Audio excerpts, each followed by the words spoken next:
نحمده ونصلي على رسوله الكريم اما بعد فاعوذ بالله من الشيطان الرجيم بسم الله الرحمن الرحيم رب اشرح لي صدري ويسر لي امري واحلل عقدة من لساني يفقهوا قولي۔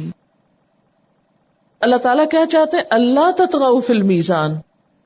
پہاڑوں اور سمندروں کا بیلنس ہے، سمندر اندر سے گہرے ہیں، پہاڑ اٹھے ہوئے ہیں، تب یہ بیلنس قائم ہے۔ تو ووضع المیزان کا تعلق صرف کسی ایک خاص ترازو سے نہیں ہے، اس زندگی کے قیام کے لیے ہر چیز کے اندر آپ کو یہ بیلنس ملے گا۔ اب مرد اور عورت کی شکل میں جو جوڑا پیدا کیا یہ بھی ایک بیلنس ہے، اور آلموسٹ دنیا میں اللہ تعالیٰ کی جو تخلیق ہے دونوں کی، اس میں بھی ایک بیلنس اللہ تعالیٰ نے قائم کیا ہوا ہے۔ لیکن اب نئے زمانے میں انسان جو اپنی ایجادات پہ بہت خوش ہے، اور وقت سے پہلے جب سیکس کا پتہ چلا لیا جاتا ہے تو بعض جگہوں پر خصوصاً انڈیا میں، چائنا میں، ان علاقوں میں فیمیل چائلڈ ہونے کی شکل میں ان کو ابارٹ کر دیتے ہیں۔ اب کل ہی ٹی وی پہ بتایا جا رہا تھا کہ انڈیا کا ایک گاؤں ہے جہاں پر خواتین نے اپنے فیمیل چائلڈ کو ابارٹ کرا دیا۔ وہاں گاؤں میں شادی کا مسئلہ ہے کہ کوئی عورت ہی نہیں ملتی۔ تو یہ انسان کو اسی لیے اللہ تعالیٰ نے کیا فرمایا کہ اللہ تطغوا فی المیزان، تقدیر پہ راضی رہو، اللہ تطغوا فی المیزان، اس میزان میں سرکشی مت کرو، اس میزان کو خراب نہ کرو، کیونکہ اس میزان کی خرابی سے ہی بربادی آئے گی۔ یہ کہتے ہیں کہ کسی کا ایکسیڈنٹ ہوا اور ان کی ایک ٹانگ میں فریکچر ہو گیا، اس کے بعد وہ ٹانگ جو تھی وہ کچھ سکڑ گئی، تو انہوں نے اپنے سارے کپڑوں کو جو آلٹر کرایا، تو پھر جیسے ٹراؤزر کی ایک سائڈ ہوتی تھی اس کو وہ آدھا انچ کم رکھواتے تھے، جوتا بھی بنوانا پڑتا تھا، وہ نارمل جوتا ان کو نہیں پورا آتا تھا۔ ہر چیز میں پھر وہ بیلنس ختم ہونے لگتا ہے۔ وَأَقِيمُوا الْوَزْنَ بِالْقِسْطِ، اور قائم کرو وزن کو انصاف کے ساتھ۔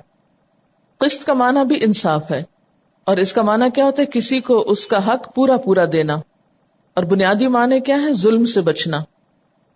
اور قسط کا تعلق ظاہری امور میں انصاف کرنے پر ہوتا ہے۔ عدل اس سے زیادہ جامع لفظ ہے جس کا تعلق ظاہر اور باطن دونوں سے ہے۔ تو قسط کا معنی یہ ہے دوسرے کو اس کا حق پورا دینا، خواہ اکٹھا دے دیا جائے یا قسطوں میں دیا جائے۔ وَأَقِيمُوا الْوَزْنَ بِالْقِسْطِ، اور وزن کو انصاف کے ساتھ قائم کرو، یعنی ناپ تول میں انصاف رکھو۔ وَلَا تُخْسِرُوا الْمِيزَانَ، اور میزان میں کمی نہ کرو۔ بات وہی ہے جو پیچھے کہہ دی گئی ہے، پہلے مثبت انداز میں کہی گئی اور اب اس کا منفی پہلو بیان کر دیا گیا۔ اقیم الوزن، اور اس کا اپوزٹ کیا؟ ولا تخسر المیزان، وزن قائم کرو اور وزن میں کمی نہ کرو۔ یعنی جس طرح اللہ تعالیٰ نے اپنی ساری کائنات میں یا اس کے نظام میں عدل کو بنیاد بنایا ہے، عدل قائم کیا ہے، انصاف سے کام لیا ہے، تو اسی طرح اے بندو تم باہم لین دین کے معاملے میں عدل و انصاف کو برقرار رکھو، ظلم سے بچو۔ اور میزان جو ہے یہ وزن کرنے کا آلہ بھی ہوتا ہے اور مقدار وزن کے لیے بھی استعمال ہوتا ہے۔ یعنی اللہ تطغوا فی المیزان، تو میزان کیا ہے؟ وہ ترازو بھی اور وہ چیز بھی جو تولی جاتی ہے، دونوں کے لیے۔ یعنی میزان میں کمی بیشی کرنا جو ہے وہ جرم ہے، اور اس کمی بیشی کی وجہ کیا ہوتی ہے؟ کہ دوسروں کے حق پہ ڈاکہ ڈالا جائے، یہ چیز اللہ تعالیٰ کو پسند نہیں۔ وَالْأَرْضَ وَضَعَهَا لِلْأَنَامِ، اور زمین کو اس نے جانداروں کے لیے رکھا یا بنایا۔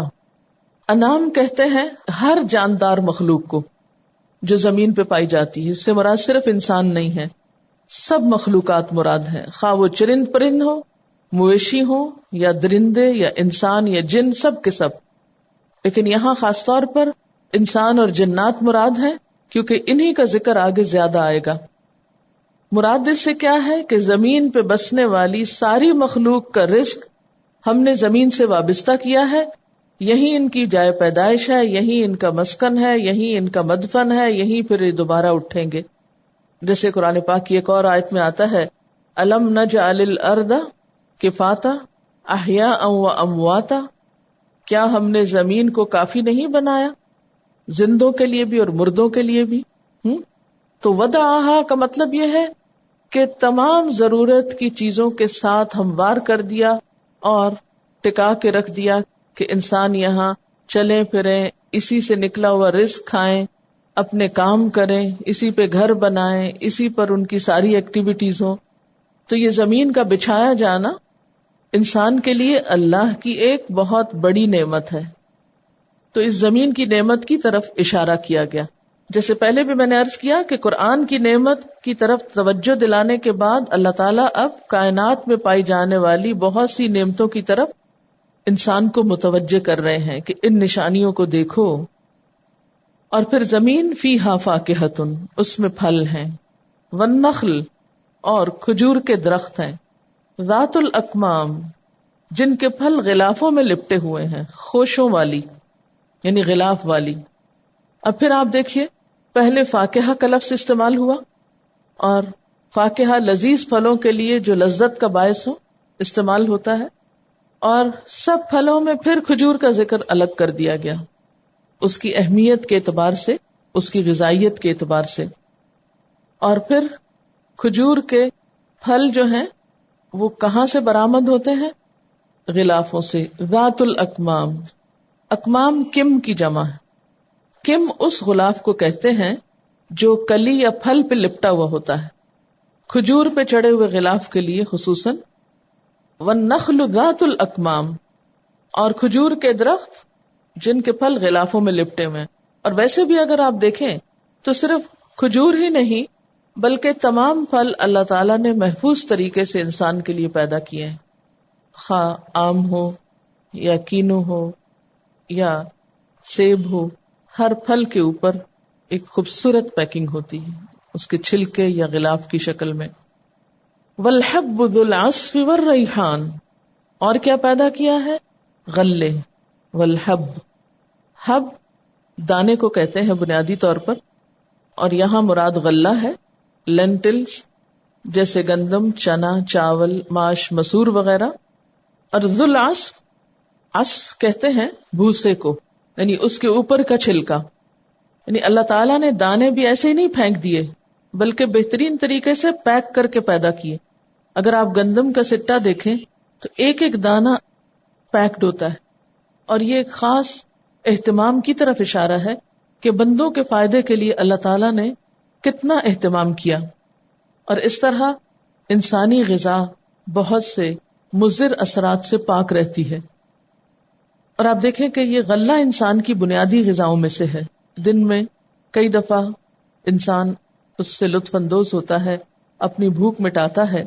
تو اس نعمت کی طرف انسان کو متوجہ کیا گیا کہ والحب ذو العصف والریحان، کہ یہ جو غلے ہیں، دانے ہیں، یہ چھلکے والے ہیں. اور اس میں چھلکے کا خصوصی ذکر اس لیے بھی کیا گیا کہ اس کے اندر بہترین فائبر ہوتا ہے جو انسانی معدے کے لیے بہت مفید ہے. اسی طرح عصف کا لفظ پودے کے پتے کے لیے بھی استعمال ہوتا ہے جس میں ڈنٹھل ہوتا ہے، اور کھائے ہوئے پھل کے چھلکے کے لیے بھی استعمال ہوتا ہے. والریحان، اور ریحان، ریحان کہتے ہیں خوشبودار پھول کو.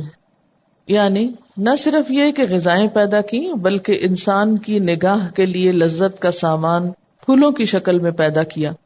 اور ریحان کا معنی خوشبو بھی ہوتا ہے. تو پھر کس طرح معنی بنے گا؟ ایک تو یہ کہ ان غذاؤں کے اندر خوشبو ہے، اور دوسرے یہ کہ نہ صرف یہ کہ کھانے کی چیزیں پیدا کی بلکہ خوشبودار پھول بھی پیدا کیے جو تمہاری فضا کو معطر کرتے ہیں اور تمہارے لیے دنیا میں رہنا خوشگوار بناتے ہیں. یعنی اللہ تعالیٰ نے انسان کے صرف پیٹ بھرنے کا سامان ہی پیدا نہیں کیا بلکہ ان کی جو لطیف حس ہے، جو ذوق جمال ہے یا شوق آرائش ہے، اس کو بھی پورا کیا ہے. اور یہ خاص اہتمام ربوبیت کی دلیل ہے. اور آپ دیکھیں صرف حب کا ذکر نہیں، ذو العصف کا ذکر ہے، نخل کا ذکر نہیں، ذات الاکمام کا ذکر ہے. تو یہ خصوصی توجہ دلائی جا رہی ہے اس خاص اہتمام کی طرف جو بندوں کے لیے اللہ تعالیٰ نے فرمایا ہے کہ ایک ایک دانے اور ایک ایک پھل کی بہترین پیکنگ فرمائی ہے. فَبِأَيِّ آلَاءِ رَبِّكُمَا تُكَذِّبَانِ، پس اے جن و انس تم اپنے رب کی کن کن نعمتوں کو جھٹلاؤ گے. ان نعمتوں کا ذکر پڑھ کے یوں لگتا ہے جیسے کوئی ہمیں دنیا کی سیر کرا رہا ہو اور ایک ایک چیز پہ ہاتھ رکھ کے بتا رہا ہو، یہ دیکھو کیا ہے، یہ دیکھو کیا ہے، اس چیز کی طرف غور کرو، اس کا چھلکا دیکھو، اس کے اندر کی خوشبو دیکھو، اس کا ٹیسٹ، اس کا فائدہ، اس کی تاثیر. تو اسی لیے سورت کا نام کیا ہے؟ الرحمن. اور ابتدا بھی کس سے ہوئی؟ الرحمن سے، کہ بہت ہی مہربان ہے جس نے تمہارے لیے طرح طرح کی نعمتیں پیدا کی، اور ان سب نعمتوں میں نمبر 1 یہ کتاب ہدایت ہے. اللہ تعالیٰ نے جو کچھ بھی پیدا کیا ہے، اگر ان میں سے وہ صرف آدھی چیزیں بھی کٹ ڈاؤن کر دیتا کہ یہ نہیں میں نے دینی اپنے بندوں کو، وہ کر سکتا تھا، ہمیں خبر بھی نہ ہوتی. مثلاً آپ دیکھیے کہ دانوں میں یا غلوں میں گندم ہے، چنا، چاول، دالیں وغیرہ، دالوں کی پھر کئی قسمیں، اگر اللہ تعالیٰ وہ قسمیں آدھی کر دیتا، یا پھر فرماتے کہ ہاں یہ صرف چاول یا صرف گندم کافی ہے، ایک چیز دیتا ہوں، تو وہ ایسا کر سکتا تھا. لیکن اس نے مختلف لوگوں کے ذوق، چوائس، ٹیسٹ، ضرورت، ان سب چیزوں کو مد نظر رکھتے ہوئے ایک وسیع انتخاب کی صلاحیت بخشی انسان کو اپنی غذا کے حصول میں بھی، اور پھر زمین کے مختلف خطوں اور حصوں پر مختلف چیزوں کو زیادہ مقدار میں اگایا جو وہاں کے لوگوں کی ضرورت تھی. اور یہ سب کچھ اللہ تعالیٰ کی رحمت کا نتیجہ ہے. تو اے بندے، اللہ کی رحمتوں کے اتنے نشان دیکھ کر بھی تم کس طرح انکار کرو گے. اور یہاں پر ملاحظہ فرمائیے کہ یہاں سنگولر نہیں، تثنیہ کا صیغہ استعمال کیا گیا ہے. اور ویسے بھی آپ پوری سورت کا مزاج دیکھیں گے، 2 چیزوں کا ذکر ہے. جہاں قرآن کی بات کی گئی وہاں بیان کی بھی کی گئی، بولنے کی قوت کی بات ہے. کیوں؟ اس لیے کہ قرآن جس طرح بول کے اور سن کے سمجھ میں آتا ہے، اتنا صرف دیکھ پڑھ کے نہیں آتا. پھر اسی طرح شمس اور قمر کی بات ہے، نجم اور شجر کی بات ہے، سما اور زمین کی بات ہے، اور بیچ میں میزان کی بات ہے ان دونوں کے درمیان میں. اور پھر نخل ذات الاکمام اور حب ذو العصف والریحان، یہ ذو العصف والریحان اکٹھا بھی ہو سکتا ہے اور الگ الگ بھی، جیسے پیچھے میں نے کہا. اور پھر صرف انسانوں کا ذکر نہیں، ساتھ جنات کا ذکر بھی ہے، کیونکہ وما خلقت الجن والانس الا لیعبدون، کہ میں نے جن و انس کو اپنی عبادت کے لیے پیدا کیا ہے. اسی لیے اللہ تعالیٰ دونوں سے حساب لیں گے، دونوں کو اپنی نعمتیں یاد کروا رہے ہیں. اور اس سے یہ پتہ چلتا ہے کہ جنات بھی انسان کی طرح کی ایک مکلف مخلوق ہے. مکلف کا کیا مطلب ہے؟ کہ جن کو عبادت کی تکلیف دی گئی ہے اور جن کا حساب ہوگا.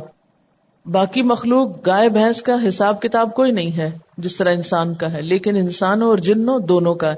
کیوں؟ اس لیے کہ دونوں کو اللہ نے اپنی عبادت کے لیے پیدا کی. اور جیسے کہ آپ سورۃ البقرہ کے شروع میں پڑھ چکے ہیں کہ اللہ سبحانہ و تعالیٰ نے اس زمین پر جب انسان کو پیدا کرنا چاہا تو فرشتوں سے کہا، اور انہوں نے کہا کہ وہ انسان بھی خون بہائے گا، تو وہ اس بنا پر تھا کہ زمین پر انسان سے پہلے صرف جنات بسا کرتے تھے، اور ابلیس بھی جنات میں سے ہی تھا. اسی لیے انسان کی پیدائش پر وہ حسد کا شکار ہوا. جیسے عام طور پر ایک بچے کے بعد دوسرا بچہ پیدا ہوتا ہے تو پہلا روٹھ جاتا ہے کہ ماں اس کو کیوں گود میں اٹھاتی ہے. تو یہ ایک طرح کا چھپا ہوا حسد ہوتا ہے انسانوں کے اندر. بہرحال یہ آیت اس صورت میں 31 بار ریپیٹ کی گئی ہے. گویا 78 آیات میں سے 31 آیات تو اسی ایک مضمون پر مشتمل ہے، اور بار بار سوال کیا جا رہا ہے، بار بار احساس دلایا جا رہا ہے. کس بات کا؟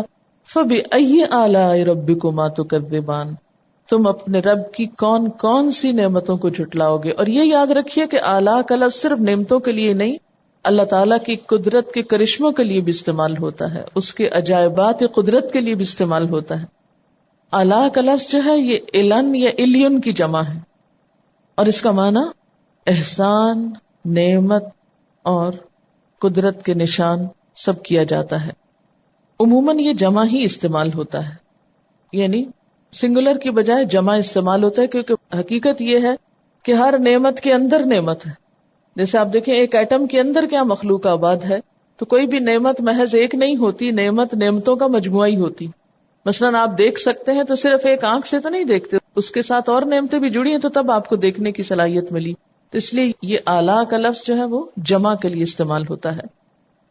تو انسانوں اور جنوں دونوں کو کہا جا رہا ہے نعمتیں گنوا کر کہ اے جن و انس، میں نے تم پر مسلسل احسانات کیے، طرح طرح کی تمہیں نعمتیں دی، لیکن تم ہو کہ غفلت کا شکار ہو.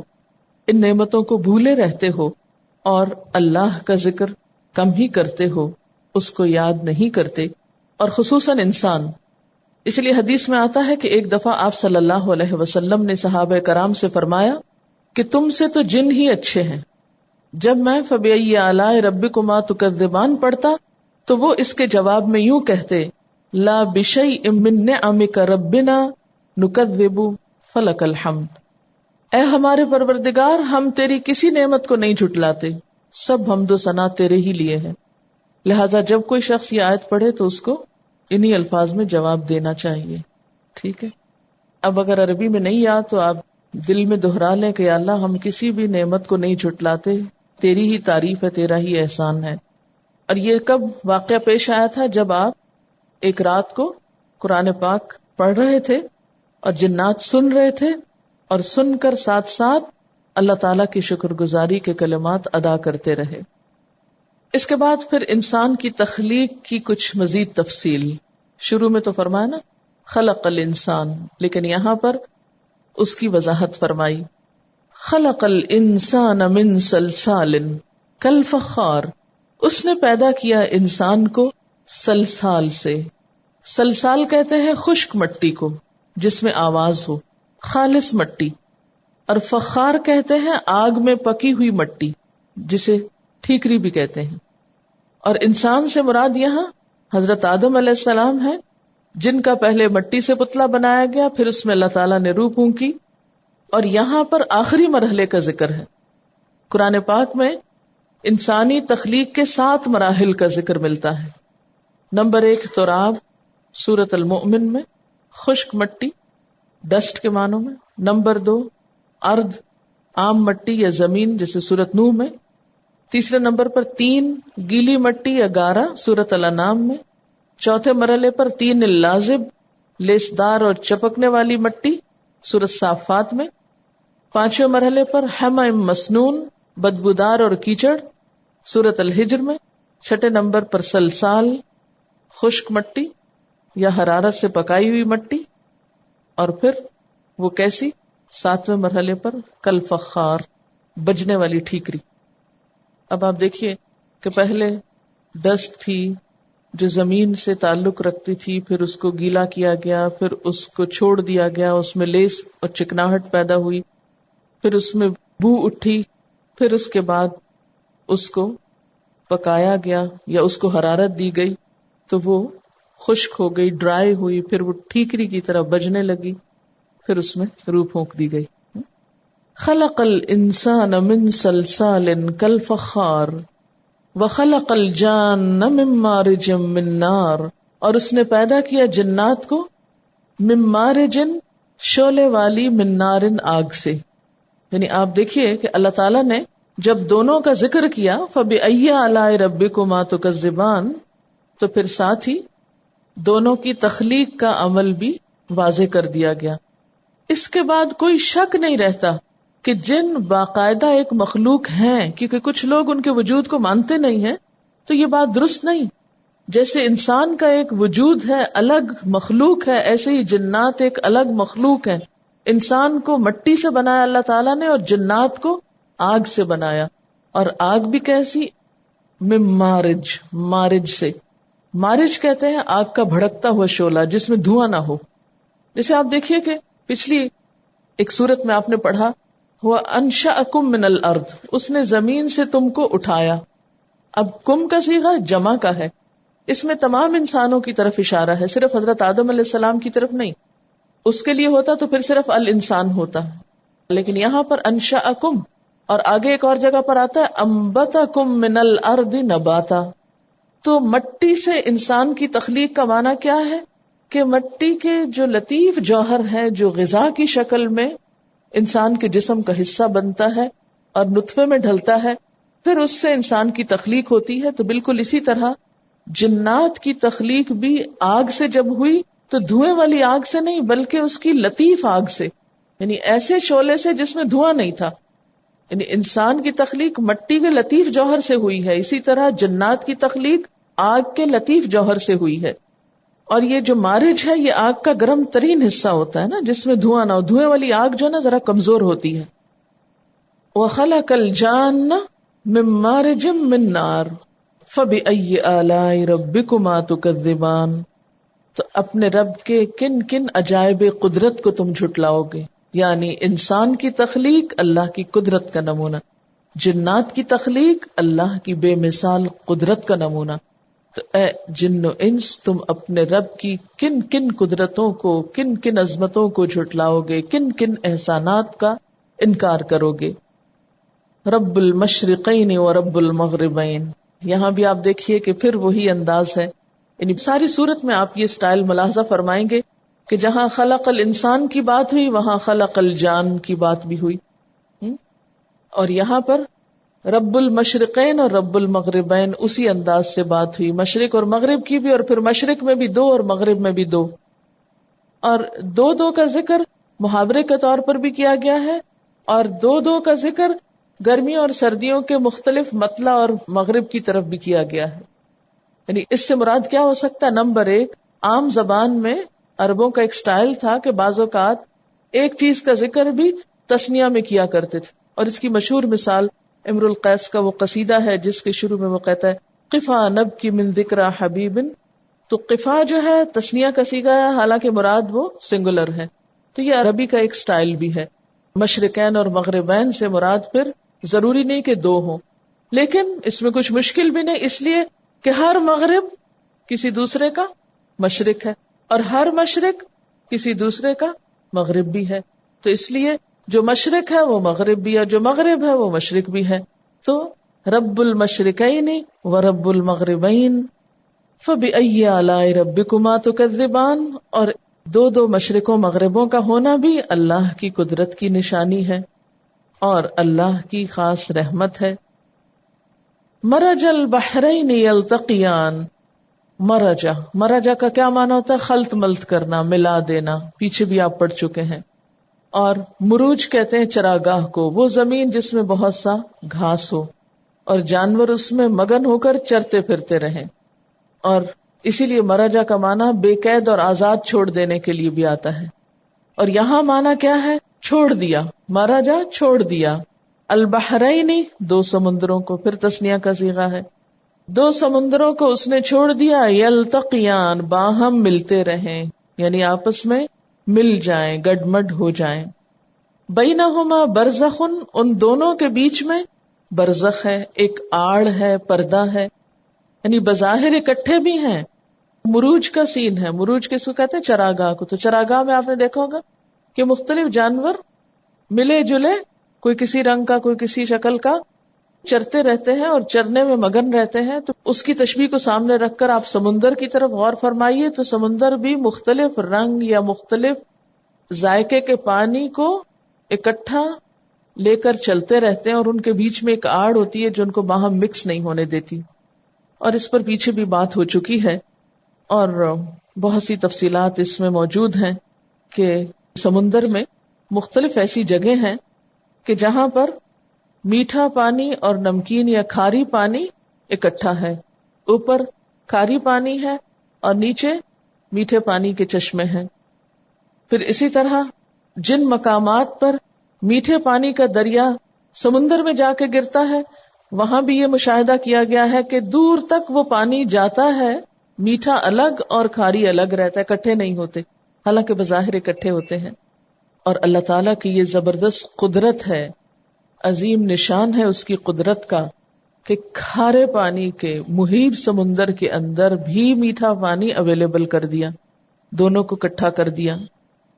مرج البحرین یلتقیان بینہما برزخ لا یبغیان. یبغیان کا لفظ بے غین اور یہ سے کسی چیز کی طلب میں درمیانہ روی کے حد سے تجاوز کرنے کی خواہش، یعنی دونوں اپنی حدود سے آگے نہیں بڑھتے، ایک دوسرے میں گڈمنڈ نہیں ہونا چاہتے، اللہ کے مقرر کردہ راستوں پر حساب پر چلتے رہتے ہیں. فَبِأَيِّ آلَاءِ رَبِّكُمَا تُكَذِّبَانِ. پس اے جن و انس تم اپنے رب کی قدرت کے کن کن کرشموں کو جھٹلاؤ گے. یخرج منہما اللؤلؤ والمرجان. ان سمندروں سے موتی اور مونگے نکلتے ہیں. لؤلؤ موتی اور مرجان چھوٹے موتی یا پھر مونگے مراد ہیں.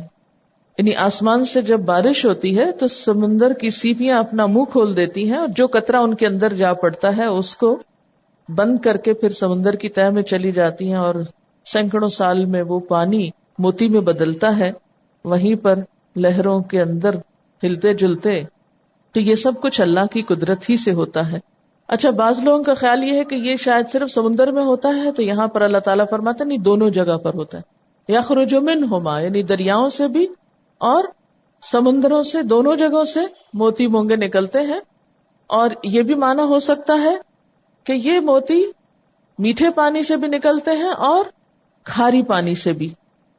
اور مرجان جو ہے یہ دراصل سمندر کا پودا سمجھے، جو ہوتا تو پتھر کی طرح سخت ہے لیکن پتھر کی طرح نہیں بنتا بلکہ نباتات کی طرح اگتا ہے. کورل سختی میں پتھر کی طرح ہوتا لیکن شکل میں پودے کی طرح ہوتا.